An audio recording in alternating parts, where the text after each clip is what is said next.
but I think you might be correct. All right, Jon Jones. We all know what happened earlier this year. Jon Jones had drug-free sport go to his house, the new version of USADA. Apparently a bit of a melee kicked off. He grabbed her phone. She said she was terrified. What else? What were the other details? What did he allegedly do? I think he threatened them, or I don't know. Didn't Harrington know? Harrington, do you know? He won't know. He won't know. He won't know anything. Okay. I mean, I said to Harrington, and by the way, I did a live on Saturday that not many people watched, but I did one. And they were all going, why are you so mean to Harrington? I'm like, we're busting his balls. But here's a classic example. I said, put the Jon Jones story in the notes, please. Do you know what story he put in? Jon Jones tweeting and deleting that he maybe cut his finger off at the airport. I'm like, that's not the one I meant. I also, right underneath that, put that Jon Jones was charged with misdemeanors. What is the charges? It's a joke.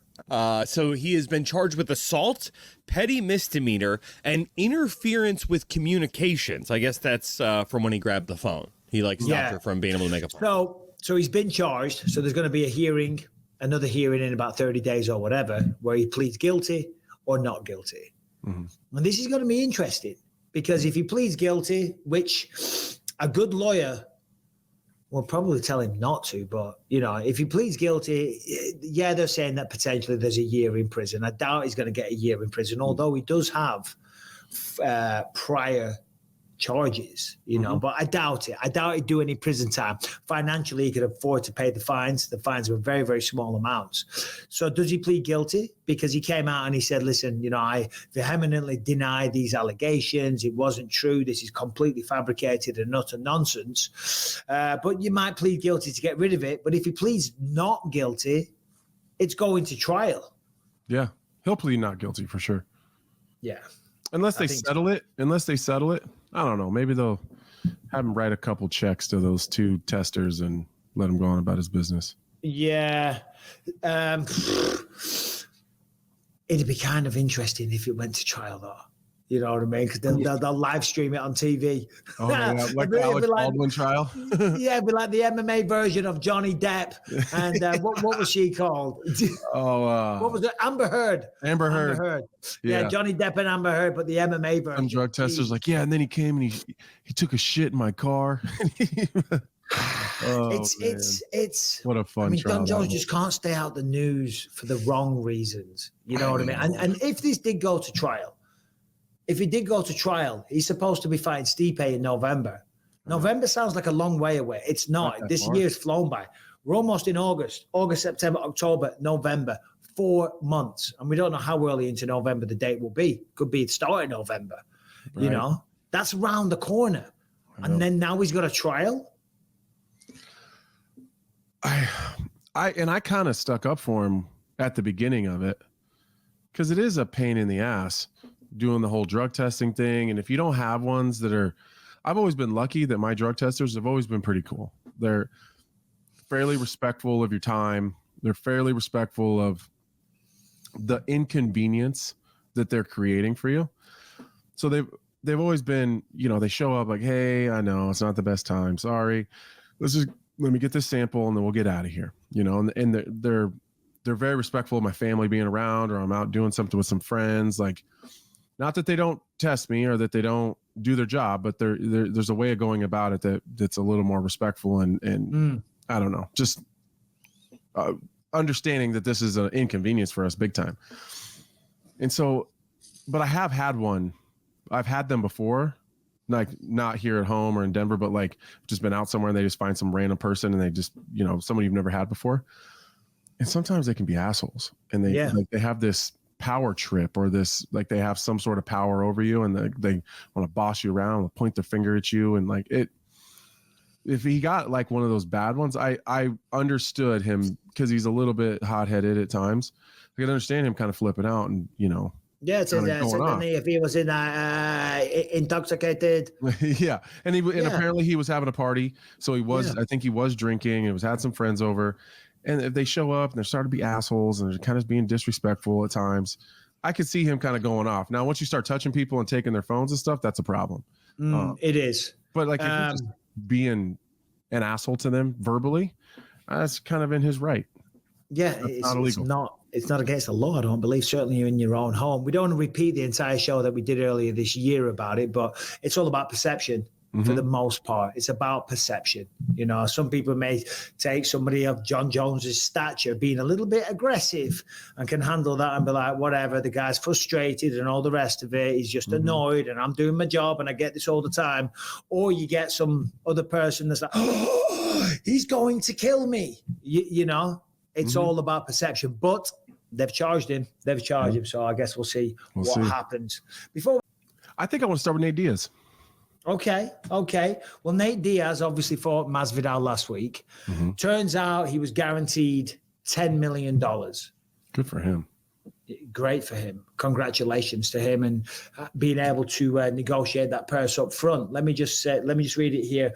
It says here, in a flurry of desperate calls to Diaz representatives following the event, Engel despondently groveled that he was going to lose more money than what he anticipated earning if he paid Diaz what he was promised, and that his wife might divorce him because of the financial loss. Engel, he's the guy that owns or runs Famio. Engel went so far as to threaten he might have to declare bankruptcy to avoid paying Diaz what he was owed. So basically, he was offered 10, he was given 1, and now after the event, because pay-per-view sales weren't what they thought it was going to be, he said, I can't pay you the 9. So Diaz is suing him. Your thoughts? Well, a deal's a deal. That's not Diaz's fault. I will say, I thought the production, I thought the whole event, I thought everything that happened while watching that main card, I thought it was a home run. I think I said this on here with you. The problem is I didn't even realize it was happening until the day of. And this is what we do for a living. We're embedded deep into combat sports, and I just missed it. They changed the date, and I just hadn't seen it. The marketing was an absolute miss. They missed. Yeah. Nobody knew it was happening, but because, and when I watched it, I thought that the entire time. They're not going to sell nearly as many pay-per-views as they should, because this production is great. There was competitive boxing matches. There were some names on there. They were matched well. I thought the Pettis fight with Nate Diaz's training partner, I thought it was a great fight. I thought it was matched very well. I thought it was promoted well. There was some legitimate talent in terms of competitive boxers, and then some fun fights with some big MMA names. I thought they did really well, except for the marketing part of it and letting people know that it was happening. I'm just doing some math while you were talking there. Let's just say because if they agreed to pay Diaz 10, we don't know what they agreed to pay Masvidal, but it's got to be at least a couple, one would have thought. Yeah, and then they've got all the production and the rest of the card and the hire of the venue. This number is going to be low. But let's just say to break even, they needed $20 million. The pay-per-view, what was that? I think it was 50, $49.90. $50. Right, so divided by 50 equals, they would have to sell 400,000 pay-per-views. But in fact, they wouldn't have to do that. They'd have to sell way more, because the pay-per-view provider or the network takes a massive cut of that as well. And I think it just goes to show people underestimate how hard it is to sell pay-per-views. Nate Diaz is a massive star. That was clearly evident. 19,000 people almost sold out. The energy was ridiculous. The production was phenomenal. I never saw the TV product.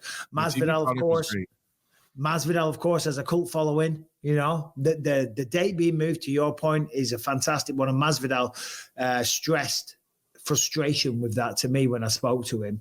But to sell that many pay-per-views, it's not easy. It's a lot of pay-per-views. It's ridiculous. It is. Yeah. It is like, people underestimate.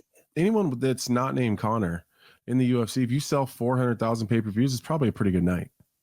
Well, the break even, I'm going to use that terminology in the contracts with UFC fighters generally, is $200,000. Over $200,000, that's where you become a partner, know, and it's back in the early days, they were killing it. And now, of course, with the big events, they kill it as well, but it was always like 4, 5, 6, 7, 800,000 pay-per-view buys, because that's the power of the UFC brand.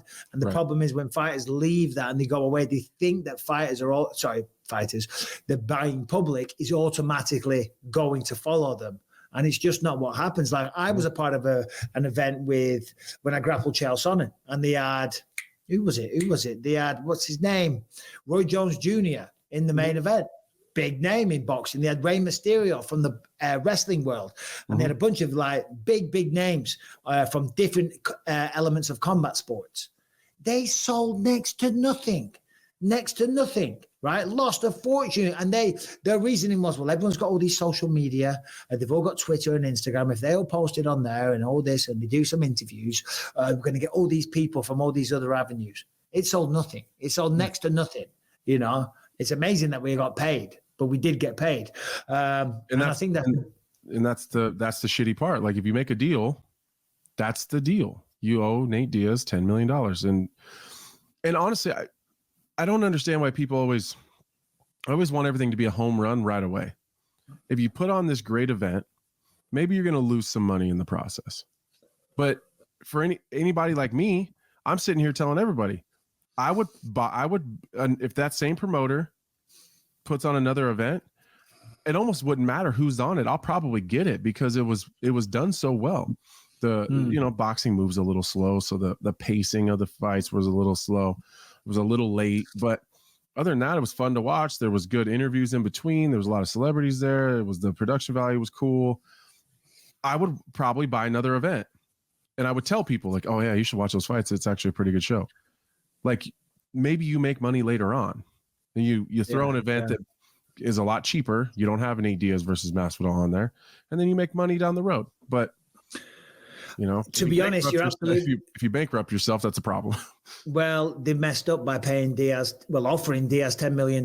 If he's got that in writing on contract, which I'm assuming he has, then that's why he's suing them. Then, of course, he's well within his rights to sue them 100%. I kind of feel for the guy. Obviously, he got a little carried away in the hype and the momentum. And obviously, he's a major Diaz fan and he feels the fan base that he has.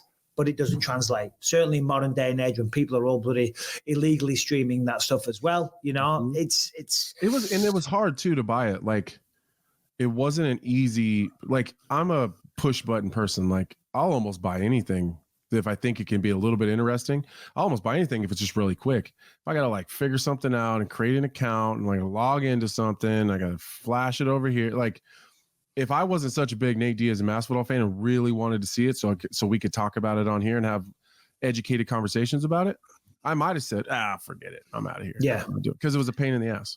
Let me ask you this. Yes, sir. You launch a business. Mm-hmm. You're doing a one-off event. And afterwards you say, shit, babe, I owe Nate Diaz $9 million. He's suing me. We're going to get bankrupt. I mean, how's that conversation going down in your house? You'd be like, I told you. I told you so many times, do not do that. Because that's what my wife would do. She'd be like, I told you a million times, you dickhead. Yeah, that's how mine would go. I told you shouldn't have offered him $10 million. He'd have done it for $7 million. Yeah, no, he would have done it for $7 million, I reckon. Oh, God. He'd have done it for $5 million. He's going to have to go bankrupt. It's a shame, but that's what he's going to have to do. Which is kind of crappy for Diaz, too, because if he goes bankrupt, he gets nothing. If he goes bankrupt, he probably gets nothing, although they could go after him personally, maybe. But no, I don't think so. If you go bankrupt, that's it. Legally. You might be better off just trying to settle with him instead of being hard-headed and trying to get the full $9 million that he owes you. Maybe settle and say, all right, give me 4 or 5 more, and we'll just call this good, and I'll just bury you emotionally.